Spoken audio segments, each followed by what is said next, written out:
Welcome to Caffeinated Mornings, a show built around the idea of more conversation and less presentation. We dive deeper into discussions that go beyond the surface of the work. A big thank you to our sponsors who make this show possible. Today's episode is brought to you by the award-winning, strategically driven, independent full-service agency TDA Boulder. And we can't forget Buckross Productions and Coop Studios for helping us capture and share this show with you.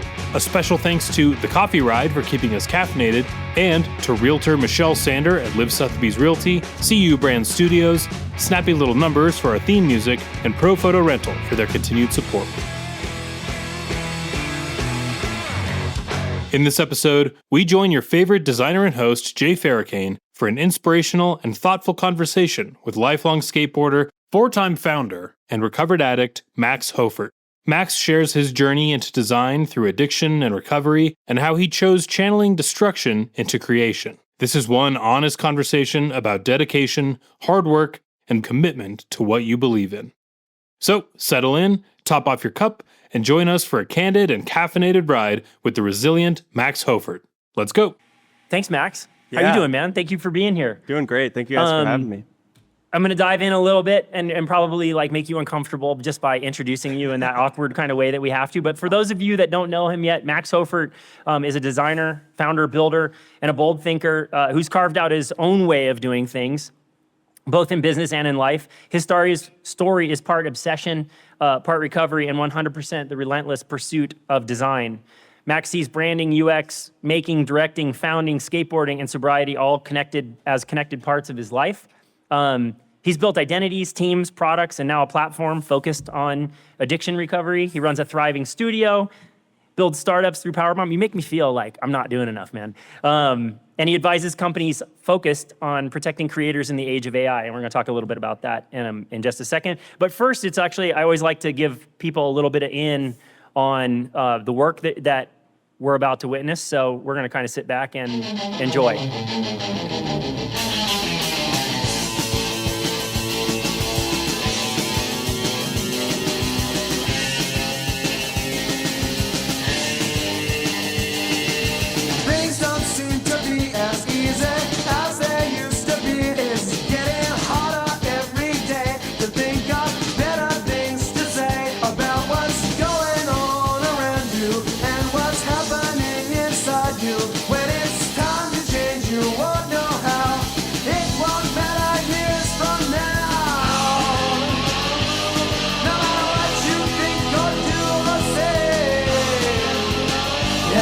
Turns gray.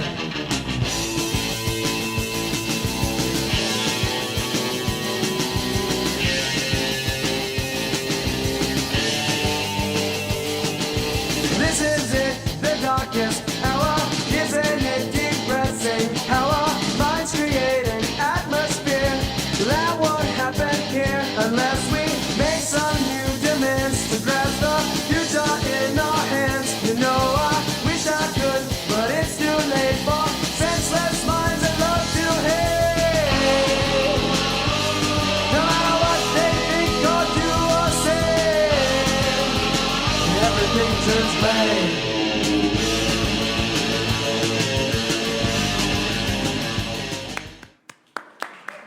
Awesome work, dude.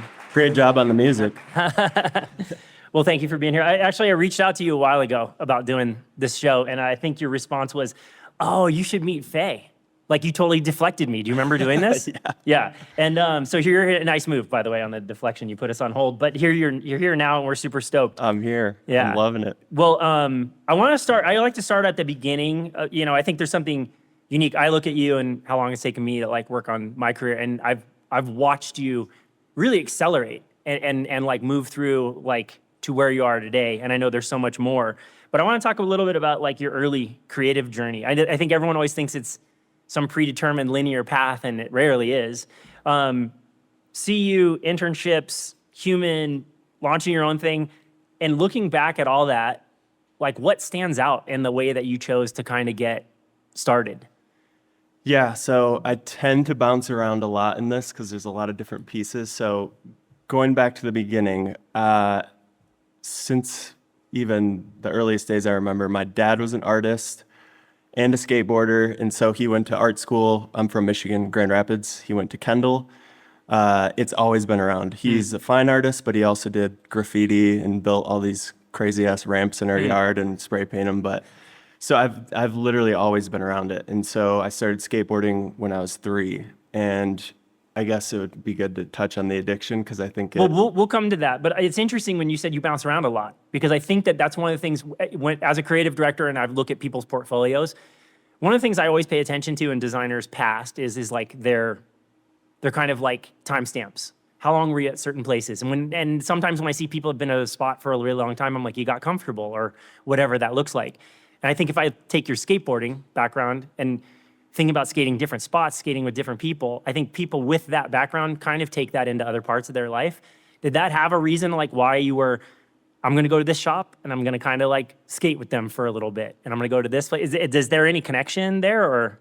a little bit. I think more of like skateboarding is one of the weirdest, I guess you could call it a sport, because there's never ending possibilities. So it's like, okay, I tried 300 times and finally did this trick. Now what's the next spot? And Yeah. it's just like constant your entire life, which is great for my parents growing up because they could just throw me outside for 12 hours. But I think a lot of that is the obsession too of skateboarding. When I started skateboarding when I was 3, so 31 years now of skateboarding, and just being hyper obsessive. I have an addictive personality, and I think that early on, like before I even had a career, I knew I wanted to work for myself and not someone else. So I was kind of checking the experience boxes I needed along the way and learning To work for yourself. Because you Yeah. said at some point, like, did you say somewhere along the way that you didn't intend to end up in design? No, not at all. So I think we'll come back to this later, but I started drinking heavily when I was 12 and 13. And then by the time I was in 11th grade and 12th grade, I was like full blown alcoholic and did a lot of drugs. And so when I think I was 22, when I finally was able to get sober, I moved back down to Boulder from Vail. And my folks, I dropped out of college the first time because I was too fucked up to be there. Yeah. They offered to pay for college again when I had a little bit of sobriety under my belt. And Yep. so I got really excited about that. And it was kind of like an additional accountability thing for me. I knew it was really high stakes. So if I enrolled at CU here, I would have a lot at stake if I messed it up Yeah. again. So then it was like, all right, I'm going to go back to college. What do I study? And so I knew I wanted to do something creative, just given my past. And my sister went to ad school at CU, and then I had a few friends that were copywriters and art directors that were a little bit older, and they loved it. So I was like, fuck it. I'll do that. Yeah. And that's kind of how it all started. Was the intention in there? Because it's funny, because I've talked to undergrad students in particular, and you start trying to steer them like, hey, by the way, when you get out here, you have a job. Were you just thinking about it as like a filler for I'm going into creative, whatever that meant, but did you know there was a job on the other side of it? Was that an end goal? I did, yeah. I was not really thinking about that at first, but I think like in the last 2 years, it became more apparent. And my buddy ended up going and working at Ogilvy, and I would always complain about how hard college is, and he would say, "Oh, just wait." Yeah, I And think then- that's the big slap in the face. I remember, I think one of the amazing things about our design community here is that the people you can reach out to. We were talking about this when we were getting warmed up today. That you can have conversations with Todd and Lucian, or you can call up Steve Madison, and famous type designer, and you can have these discussions where you're like, let's go get a taco and talk about like, what's next for me. You told me something that they told you about, like, you were having this discussion with them about advertising or something. What did they tell you the takeaway was? Like, do you know what I'm talking about? Oh yeah. So I had amazing mentors. I give it all to them because they've just given me so many opportunities. And actually, I was in Todd and Lucian's studio one day when I was still working in advertising, and Todd said to me, "Don't you just want to make shit people like instead of trying to make people like shit?" Thanks, Todd. You changed Yeah. my career I like trajectory. that. I like that. And that it literally hit me like a wall then. And I was doing a lot of branding work freelance while I was an art director. And I was just loving that side of things, like packaging, art, UX, UI, and that kind of stuff. And Yeah. so at that point, I decided that I'm going to go full on and try and get a job at a design studio. That's great. I think it's like, the ability to like listen to people that are kind of like, it takes a lot to like pay attention to when people are trying to help you steer or make decisions. And I do think that's a little bit tied back to the skateboarding world of like when you start to find icons or things that you're really gravitating towards, whether it's terrain types, whether it's styles and that kind of stuff. I've always just thought, and it's funny because I was thinking about this. We talk about skateboarding a lot, or when I have when I have discussions with creative people, about 80% of the time, I was figuring you're going to push us up to like a 95%. Like, hey, it's just part of what we talk about. But your story is so much like richer than standing sideways, even though it's like, a big part of your footprint. Because you snowboarded too, right? Yeah. Yeah. Yep. What about the connection between those two? Did you see them as one and the same, or is it like, no, they're super disparate? Definitely connected, yeah. So I grew up in Michigan, and my friend's mom managed this tiny hole-in-the-wall ski area called Pando, and it was actually where Jake Burton had like rode, one of the first snurfers. Oh, okay. And so they called it like the birthplace of competitive snowboarding. They have this huge plaque on the wall. And so tow ropes, like all day laps, so rails all day. And so that is a huge kind of crossover into skateboarding and that kind of thing. Yeah. So. And it doesn't fall off your feet. So you're like, Right. dude, like, let's do this. Like I wanted to make sure that we covered the skateboarding part because it's going to come back, but you've alluded to this already, so much of what makes you now, and two things that aren't often discussed in design circles are addiction and sobriety. And I think actually, the more we got closer to this talk, I started realizing like, creative people, high degree of responsibility, super obsessive. So it's kind of a formula for like going all in and really being consumed by it. Talk a little bit about like how addiction and recovery like shaped who you are as a designer and as a business leader. Like it had to have a major impact on the way that you like think about doing stuff now. Yeah, I think like for me, the thread of my entire life and career is skateboarding. And it taught me determination on a level that is not human. Like I remember days filming for video parts, and I would be like 100 tries in, and my buddies would be like, the cops are here, like we're fucked, like you have to stop trying. And I would just be like going until So you got arrested, or your tickets or whatever. Yeah. And so that experience with skateboarding, and I think it's how I'm wired as a human. When I developed the substance abuse stuff, it was skateboarding that taught me no matter how many times you try it and fall, eventually you'll land it. Sounds cliche, but I actually don't think people have the end part. I think a lot of people will just keep trying, but I don't know if there's the conscious leap to eventually you will make it. I don't know if people make that final part. I think people just like put the nose to the grindstone and they're like, well, this is my life. I'm just going to keep fucking trying, Yeah. So yeah. And it can take a very long time. Yeah. And so that for me was addiction in a nutshell. I tried tons of times to get sober and couldn't. And then finally it worked. Just like skateboarding, eventually it'll work if you just keep going. And a lot of people don't have that mindset, I don't think. I don't know, because it's really hard. But skateboarders in general are just wired that way. I think they also define failure different. Yeah. I think you mentioned, and I think this is maybe this is in the middle of at least advertising school, but you mentioned that when you were doing these filming parts, that there was a dedication or a commitment that was kind of almost the offset that led to sobriety.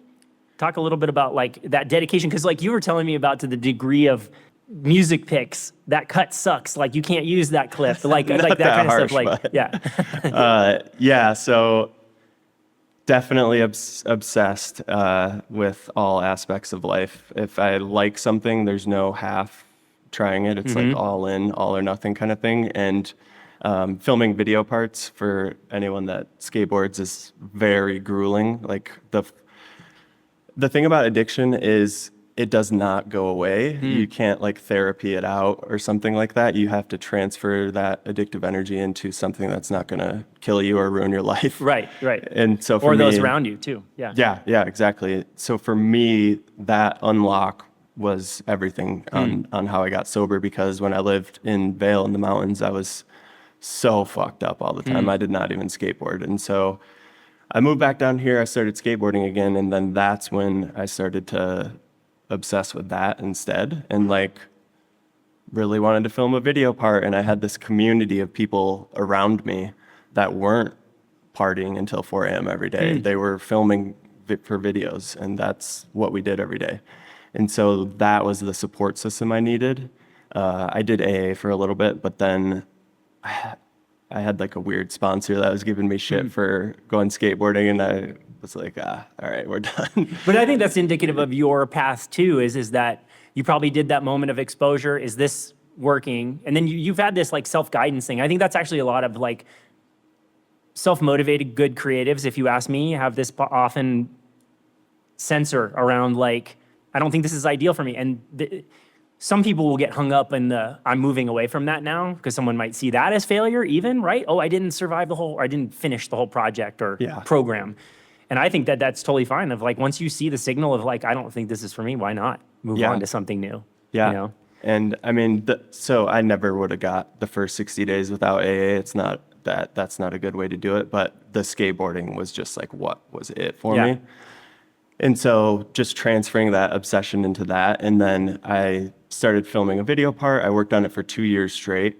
And that gave me a goal, like an end goal. And for anyone that's not familiar, when in skateboarding, when you film a video part, it's like, for me, I'm not that good of a skateboarder. I just don't ever stop trying until I do it. Yeah. So there's people that are really consistent. That's not me. I saw a funny meme that said, no one understands how hard it is to become extremely mid at skateboarding. Like, it's kind of funny because it's true, right? Like, you do 31 years. Like, how long have I been skateboarding? Like, it's crazy. And you're like, still not super good, man. Yeah. But there is that drive that when you do make it, or you just, the endless pursuit of it. And I think that's part of it too. It isn't necessarily the make all the time. It's the activity itself, you know? Yeah. And creative is like that. The a lot. process. Yeah.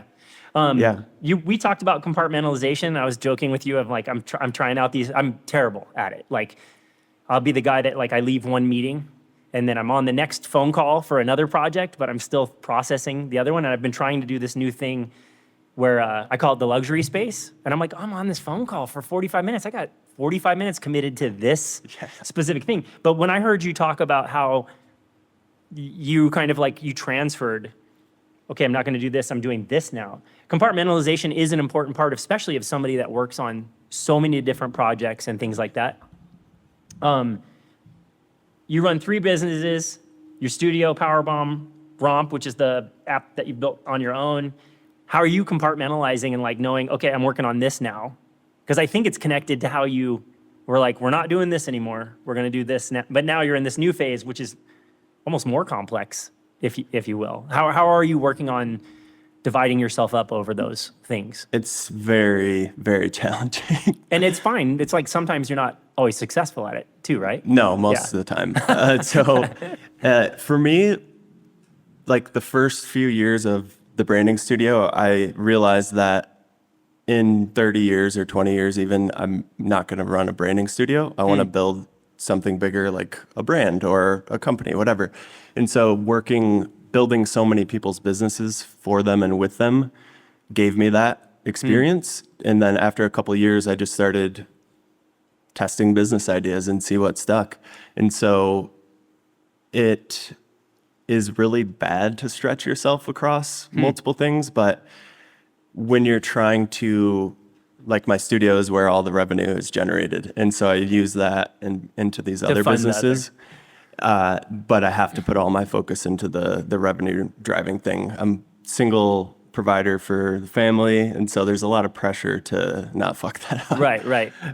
So it's really like over 6 years of doing this. I started a CBD and CBG company for 3 years with a buddy of mine. Just trying lots of different stuff, and you learn that you have to just like put different pockets of your brain away during the day. Right. Because businesses have like 20 projects within them. And if you have 3 businesses, it's like You're good. 60 there's quick. so right? much shit happening. And so it becomes an exercise of constant triage of like, okay, what's the highest value task I can do right now? And what can I either hire someone to do or outsource or whatever in that way. So Yeah. it's constantly just prioritizing. I shit. think that prioritization thing is a very important part of it. Is like, hey, what is like for me? It's honestly like, what's the nearest fire? Like, what are we trying to like make sure we're not gonna burn this whole shit down because of? It is interesting that you said like, I'm curious. You were like, yeah, I don't know if it's great. You kind of implied this that it's not great for you to extend yourself. I like that.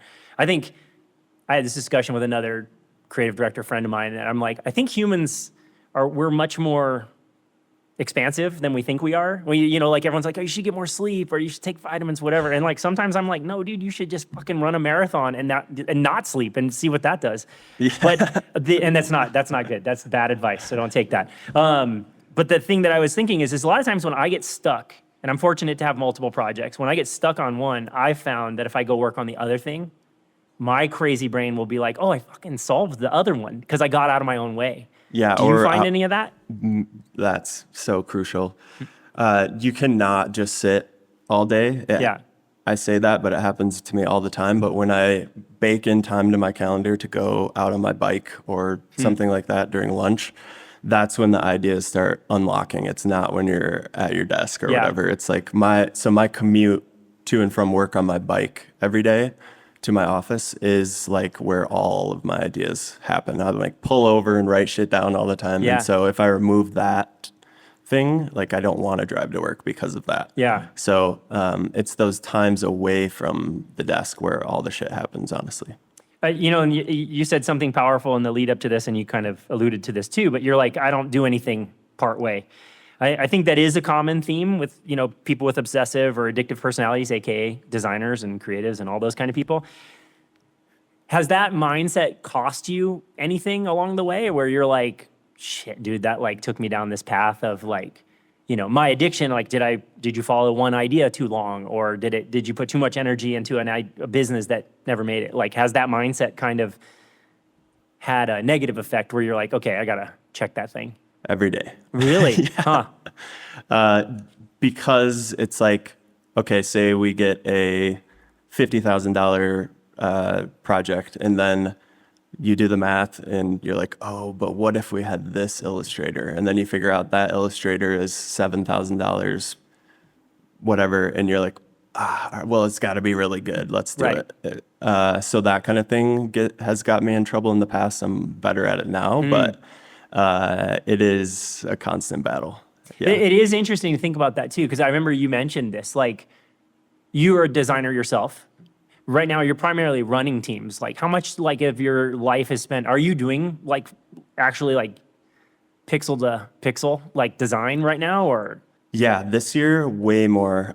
So it's kind of funny. I spent the last 3 years of my studio trying to remove myself from the day to day. Yep. And about halfway through last year, we got a really cool opportunity with a big global client, and so now that work is very me oriented. Like it's me doing it. I'm the creative director managing some people on this team. And now this year it's really heavy on that particular opportunity for the whole year. And so now I'm like back in the work heavily, but we also have like Powerbomb. I have so many mentors that are like, dude, you're fucking overextending yourself. None of these are going to do well unless you focus. But for me, it's really, really hard, like I was saying, to split the time because I ultimately want to build like my addiction recovery app. But and all of this will fund that or is funding that too. Exactly. So then Powerbomb, for instance, it's a startup incubator where we do identity and website sprints for startups of bootstrap to Series A. And I was going to shut it down or like stop marketing it. And now it's like ramping. And so I brought on a partner for that business. And so it's just constantly trying to figure out how can I buy myself more time. But yeah, it's tough. I'm I doing a do- lot of work now. I do think there's a kind of a newer model that we're starting to see of like, I feel like for a long time, at least Western culture has taught us, you got really good at this thing. Now go manage people who aren't good at this thing.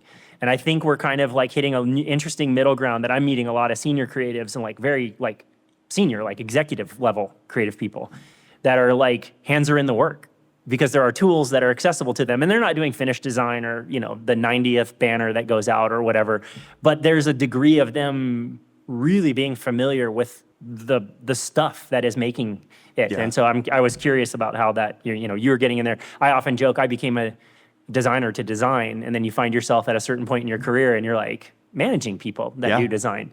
And I've seen that in your work, your taste level, often, you know, to that point of like, oh, it gets me in trouble. I'm going to go get the really good illustrator, but that's what makes the work Exactly. too. And I think that you have a worth it. commitment to it that's really respectable. It's easy to think of the damage that addiction can kind of leave behind, but any like expand a little bit on the like almost the superpower it can provide, like the benefits that come out of like, no, dude, I obsess over this stuff so much that, you know, family, everything, right? Like has some degree in that work. You want to talk a little bit about like taking the obsessive part and turning it into like a superpower? Yeah. So Or do you see it as a superpower? Maybe you don't. You're like, dude, it's like a thing I wish I could just put in a closet and like No, I hide it. really do think it's a positive thing if you figure out the right things to channel it into, because it can be a slippery slope. Like, Yeah. if you get sober and then start gambling, like you're still fucked. So, True.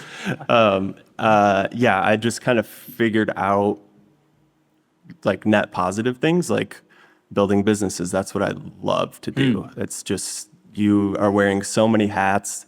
Something's always fucked up that you got to solve and figure it out. And so to me, that's what I love so much. And that's a good thing to be obsessed about. If you look at people like Steve Jobs or other famous entrepreneurs, they were very, very obsessed because you have to be Yeah, completely. to succeed. I'm so hard. curious, as you've kind of learned to work with that energy, do you feel like you work against it or with it?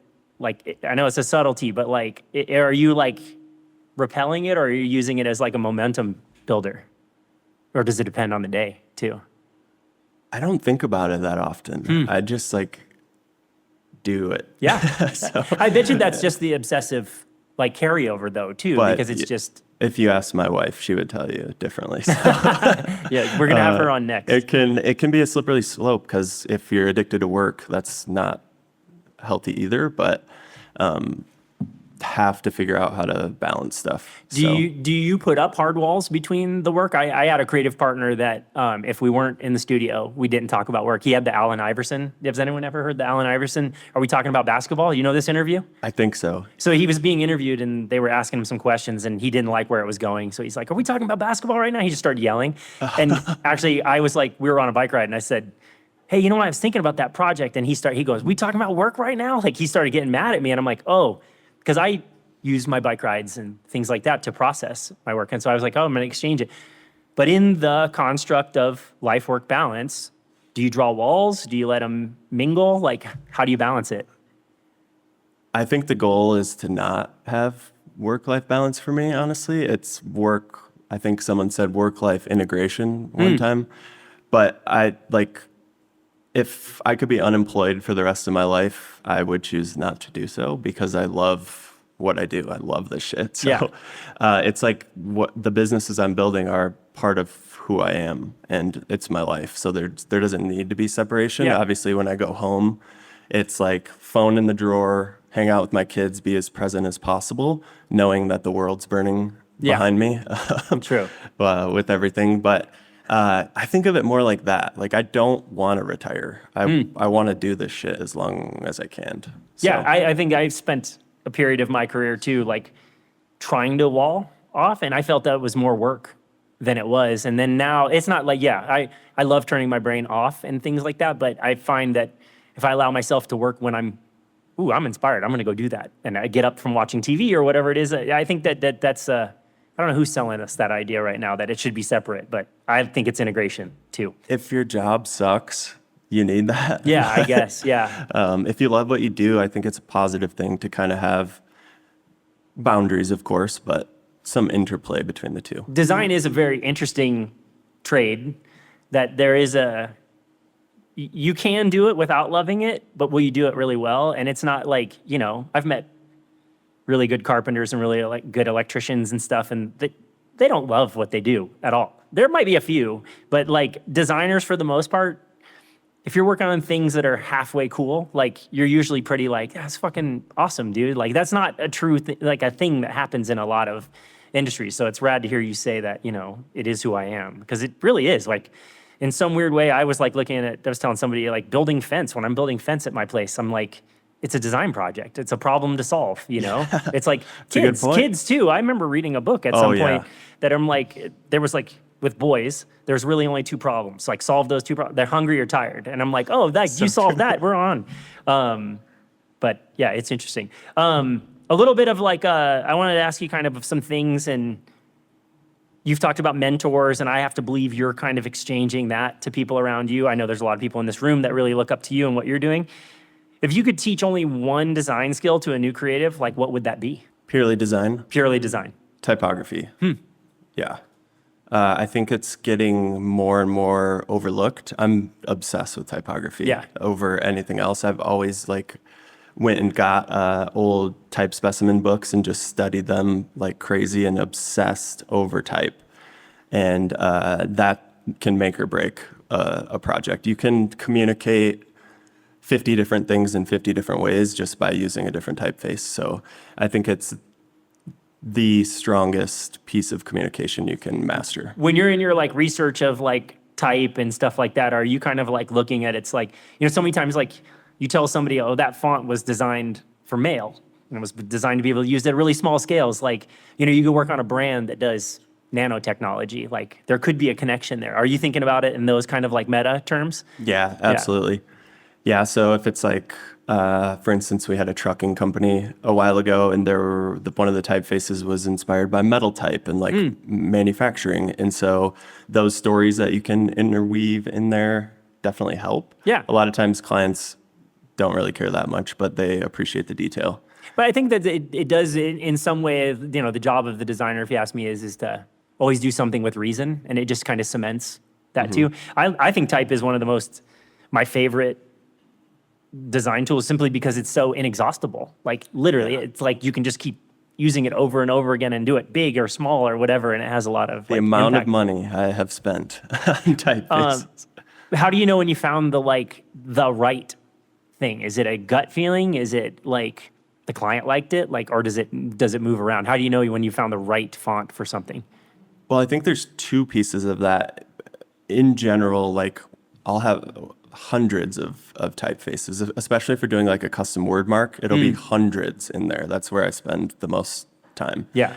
And then it clicks. It's oh, there it is. And you're looking at it as a system. So pairing it with a subheading and a body and whatever other elements might be in there, they all have to work together, which there's a ton of nuances to type pairing in itself.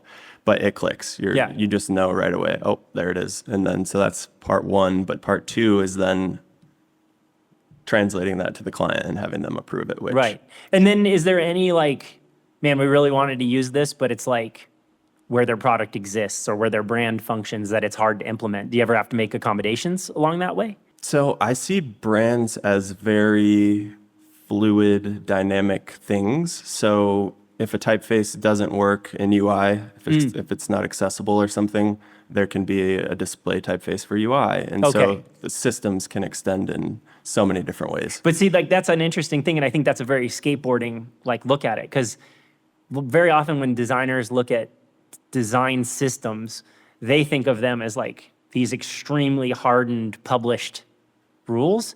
And a lot of times I'm looking at it as where's the starting point? Do you see it the same? I mean, with the flexibility you're kind of explaining, I'm curious how. Yeah. So our goal when we hand off a brand guide, which are quickly becoming a little hard because nowadays brands change and move so quickly with industries and culture, they can't be stuck in these rigid PDFs as rules. And so when we hand off a brand guide to a team, it's like, here's the base. Now go build some cool shit with it. Right. That's the goal. It's not like, oh, you fucking combine that with this. Like, no, do not do that. It's like the team has to have some judgment and be able to be autonomous with it. And you're just giving them the pieces they need to build good stuff. Yeah. So I wanted to talk a little bit about your kind of stance on AI. And you've taken a pretty public stance. We were joking that like Shoney gave you a like lifeline, check-in. He's like, hey, buddy. But you've taken a pretty like public anti-AI, anti-generative AI stance, right? Yep. And I think that's kind of not easy in the industry simply for the fact that go open any article, listen to any design podcast, and everyone's talking about AI. It comes up in our discussions here all the time. As someone who's been surrounded by people in my life that have made very conscious decisions to do this or not to do this kind of stuff, when I heard about your stance on AI, I kind of had this like thing of like, he made a choice, like I'm super stoked for Max. Like, I think that's awesome. I think people making big decisions and sticking to it these days is like remarkable, because how many politicians do we see that like say one thing and then 2 days later it's different, right? But like, talk a little bit about why you're choosing not to use AI in your practice right now. Yeah, so I'll preface this with there's a lot of reasons that I'm going to touch on, but B, it is not easy to have this stance. When I have like mentors that have basically helped me get where I am today, multiple of them telling me like, dude, what the fuck are you thinking? And I've just never listened. I listen on all the other things, but for this, it's just a non-negotiable. Yeah. And so the first would be, a lot of times when people hear anti-AI, they think, oh, you're like a Luddite, you're anti-innovation. It's not that at all.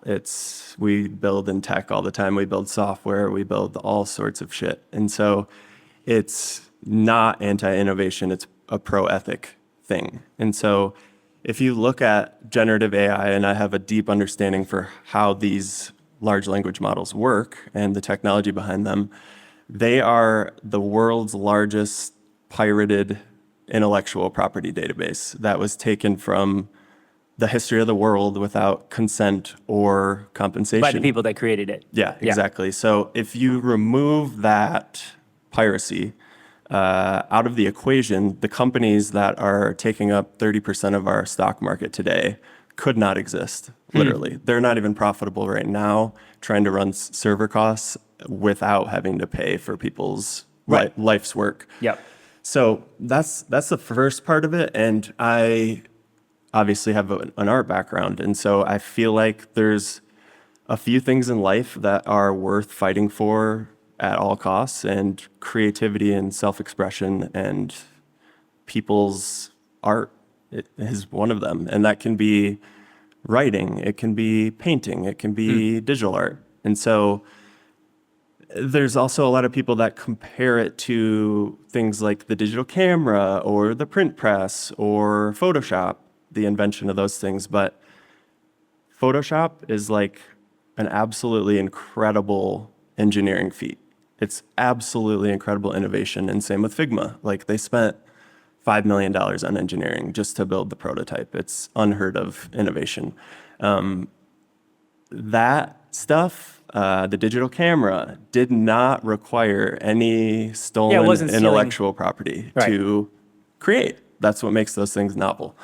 And so I would say that's one aspect of it. The second aspect is, I think there's a false narrative being pushed on everyone. And I can imagine now in college, it's a topic that has to be talked about and covered. And there's a huge narrative right now around adopt AI or die, or like get fucked without a job. And it's just like, that is the big tech narrative. And unfortunately, some people believe that that's true, and they go out and they push and just spread that narrative.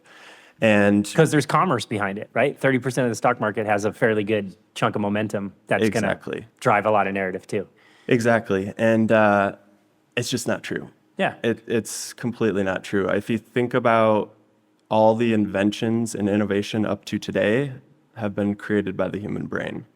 And so we created AI. Yeah. It's like AI is a chatbot built on the world's intellectual property that uses probability to spit out the most likely outcome based on your prompt, right?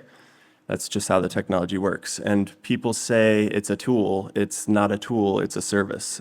You're paying OpenAI or Claude or whoever to render something and give it back to you. Right. It's like you wouldn't order DoorDash and say, oh yeah, I use this tool called DoorDash to help me be a better chef, and it just showed up at my house. It's like, it's no different than that. You place an order and hit enter and it feeds it to you. It cuts the process out, which I think is the other issue. It's teaching our whole lives we've been told it's all about the journey, not the outcome, the journey. Right. Now juniors are being told that just use this thing and blah, blah, blah, and it's going to be the future, and you're cutting the process out. I know there's degrees of which you can incorporate AI to brainstorm or whatever. Not for me, but whatever people do with it. I just think that's not how unbelievable stuff is created. It's created with your imagination, your lived experiences. And when we teach people coming up that they should remove that and outsource it to this productivity thing, it's just really, really bad. Well, I love that you said in the lead up to this, I believe in paying people, not platforms. Yeah. And like it is, you've hired some like incredible, like, I want this guy on identity, or I want this guy on type or illustration, those kinds of things. And I do think there is a very interesting thing that, I would believe it allows your studio to do. And, to your point of like, do people think you're not embracing innovation and things like that? I was kind of thinking about, I like your DoorDash analogy, and I was thinking about a design analogy. And if you look at like Vignelli and Associates, I think they use 6 fonts. Like in the era when they were doing that, 80s, 90s, there's a lot of digitized fonts. Or were they less successful because they made a choice to be like, no, we're going to focus on what we knew? And it's not one-to-one, but I was like, oh, there's been examples in history where people have bucked a trend or tradition, right? Like that's where we're headed with this. It has been really like, it was just interesting for me. It was like how to see where you were coming at it from. And to me, like at some point, I've even had times where I use AI in my kind of like brainstorming. I call it remove the blank page. But I remember I was like, one day I went and it was down. And I'm like, oh shit, we got to fire up the old, and there is a muscle memory kind of thing. Yeah, right.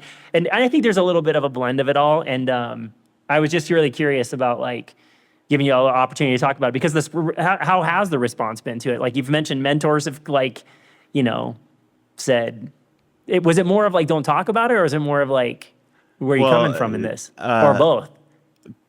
People that know me on LinkedIn know that I'm just like a Gen AI troll to people that are like peddlers peddling this shit. And so like Shoni, you mentioned, called me up one day. I think I was like mowing my lawn or something, and I answered, and he's like, dude, you sound like the fucking Unabomber, man. You got to chill.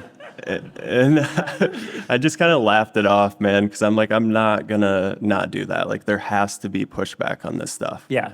Because it's just like we're democratizing creativity. It's like that right there, that pen, it democratizes creativity for anyone who picks it up and wants to put in the work to learn how to do something. It's like you can't just decide you want to be an NFL player one day and just like play Madden and that's, oh, I'm in the NFL. It's not how life works. It's like hard. It's supposed to be. Design is hard. You don't wake up as an amazing artist like Picasso. You work your entire life at it. So it's like, it's just false. Yeah, it teaches you that everything is supposed to be instant.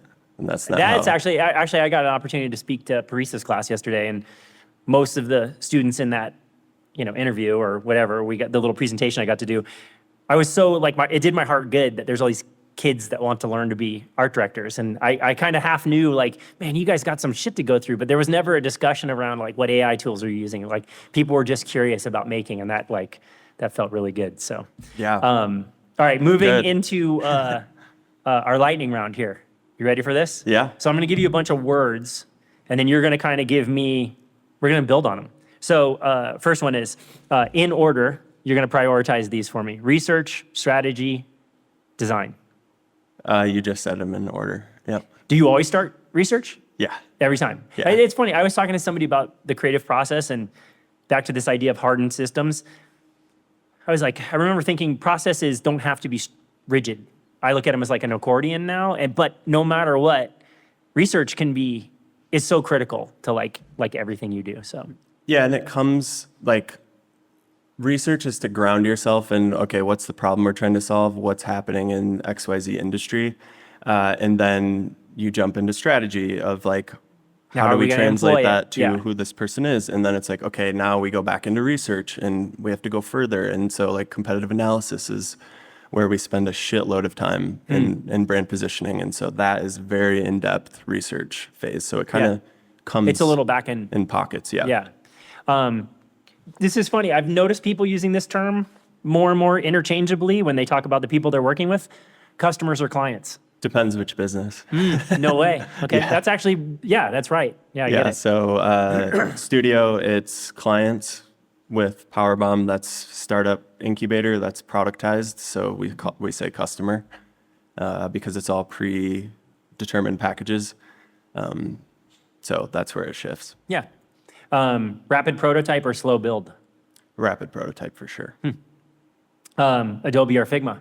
Figma. I run my whole business in Figma. Yeah, it's funny. I don't really get into products that are changing the way, at least I'm working, and it's kind of dramatic. Yeah. I mean, so I was an early adopter for Figma, early adopter for Webflow, like 7+ years ago, and I've never looked back. The only thing I use Adobe for still is mockups and Photo editing, probably. Logo design. And so Affinity, though, I'm testing out now to hopefully ditch Adobe completely. Interesting. Agency, in-house, or independent? What do you prefer? Oh, independent. Really? Oh, I mean, yeah. that's where you've been headed like the whole time. Yeah. I could never. I'm unemployable, literally. I know. I feel like I tell people that story too about myself. But you really couldn't. I look at my independence without having experienced either, and I think that's the thing I talk to a lot of people about when you're taking work. You talking about like I was like here for a year or 2 years or whatever it was. Those bounces.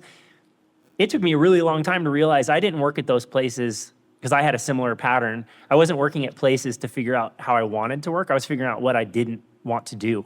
Like, oh, I don't want to work like that guy, or I didn't like this process, but I wouldn't have had that ability to make those decisions. So crucial. Yeah. I was older because I was fucked up my whole life up until I went back to college. So I was behind by quite a few years. And so I was the old guy at the old junior, I guess you could say. I was like 27 or something. But, and so that's why it was so quick. I think it was internship at TDA. I had 2 other gigs for a year each. And then I went off on my own, like right when the pandemic started. So yeah, but I mean, there's so many ways to like get up to speed too. And with commitment, that's what changes it all too. Like you can get to 10,000 hours really fast, right? Yeah. Because you're just absorbing it all the time. Yep. Frontside rock and rolls or backside bonelesses? Frontside rock, yeah. Okay, good. Yep. That's what I was hoping. Totally. Serifs or sans? Depends. Yeah, I think each has a different job. Yeah. Really, really depends. Is longboarding really skateboarding? No. Good. That was the fucking right answer, dude. It was the right answer. Sorry, longboarders. Make a logo or build a brand? Brand all day. No such thing as a logo in isolation. And we do ask the hard-hitting questions here. Best condiment? Condiment? Oh, man. Ranch, probably? Really? Yeah. Is that a condiment now? I think know. That's cool. That's I like controversial. That. I was hoping you weren't going to say that weird green relish thing. Oh, ketchup's good too, Yeah, so yeah. that's safe. All right, we got a couple of Instagram questions for you, and then we're going to turn this over to the crowd here. Curtis Dew, a.k.a. Curtis Don't Hurt Us, asks, he's interested in the balance between data and design. How do you use data to help inform your decisions or prove out the value of your creative approach? I think it's a little bit of your research stuff. Yeah. I think it comes in waves, but the data is more to solidify reasoning for decisions, but ultimately I think taste is and like experience is one of the things that drives a lot of work. Obviously, strategy, like we won't do a single design project without extensive brand strategy.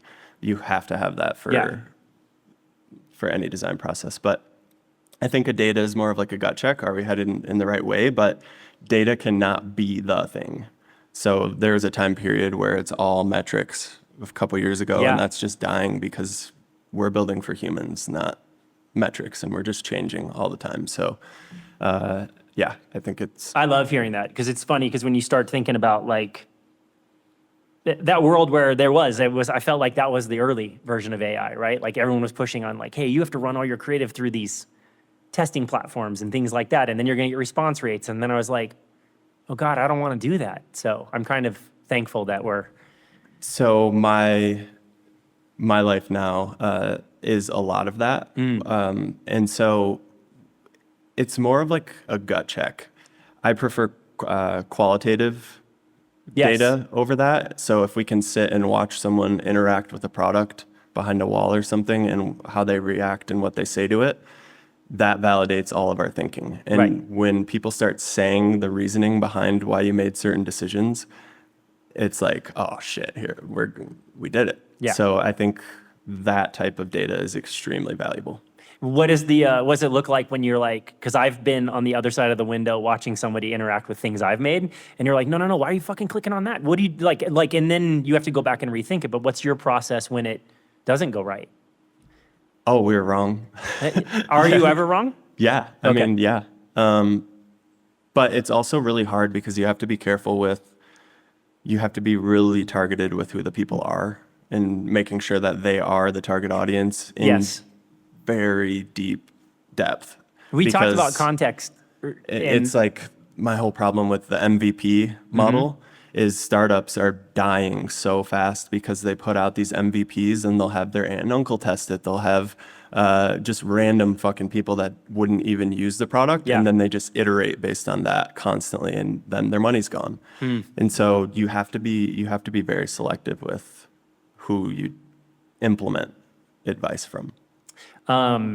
Okay, old Bucky himself, Ryan Ross, AKA Buck Ross Productions, asks, what do you have to know about a client in order to effectively design for them, or how that might differ from what they usually tell you? I think the problem at hand, which part of our job, sometimes people will know what the problem is when they come to us. Other times they could think they know it and then we uncover otherwise. But a lot of times it's like, okay, what is the problem? How are we going to solve it? And that's how you build a successful solution. Which is also another thing about generative AI. It's like when you get into six-figure projects, like a $300 website we built, at no point in that process is anyone asking us if we're going to use AI or not. It does not. No Right. one's ever asked us that. I don't know if it's because of how I position myself, but Yeah. it's like, I'm going to go on a tangent here just because I want this to be clear. It's like, if I hand over a deliverable to a client, let's just say it's $10,000, and you say, oh yeah, me and ChatGPT made this for you. At no point in time is that client ever going to say, oh, okay, should I pay you more than 10K then? It's like generative AI is on the absolute lowest of the value spectrum. It's like anyone can go on there and just start doing shit. Right. And so it's bringing the industry down. So And I've that's heard actually executive leadership ask the question now too, can't we just do this in ChatGPT? Yeah. And I'm talking about like movie level production stuff. And I'm like, no, you're really like, you're reading the wrong things right could. now. Well, actually the continuity, I don't think Oh, yeah, yeah. allows you to do anything that's more than like a scene, right? Oh, right. Yeah. And who wants that as a job? Like, what creative goes into 4 years of school to be like babysitting a chatbot all day? Of Right. Like, no, do this. No, you fucked that up. Like, change the color of the shirt, and it like takes their head off. Yeah, and they give them four fingers, four Yeah, more like fingers. no yeah. one. I don't know anyone who wants to do that. All right, last question for you. If you were to kind of like, if I was to ask young Max what is success to you? Is that different now? Oh yeah. What's success? Define it. What's it mean? So I started, not to go off on another tangent, but Do it. I love tangents. I started drinking so early, and like in the last 5 years of my addiction, I was drinking like a half gallon of liquor a day. And so I didn't think about my future at all. From really young to by the time I got sober, I just didn't know. I didn't really care. Yeah. And so I was, it's become more clear. Like it took me 2 years from when I stopped doing drugs and drinking to actually be like sober in my head. Yeah. Yeah, I'd 2 imagine years. it takes time to get out of your system and then start to figure out how you manage who you are without it all. Yeah.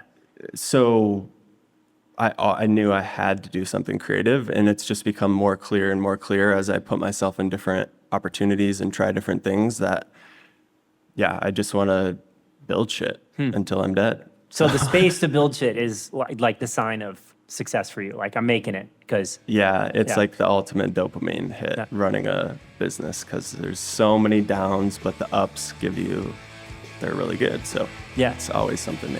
that's dope. Well, thank you so much for being here. Like it's Yeah, been great, man. I thank really you appreciate guys. that. Really appreciate it.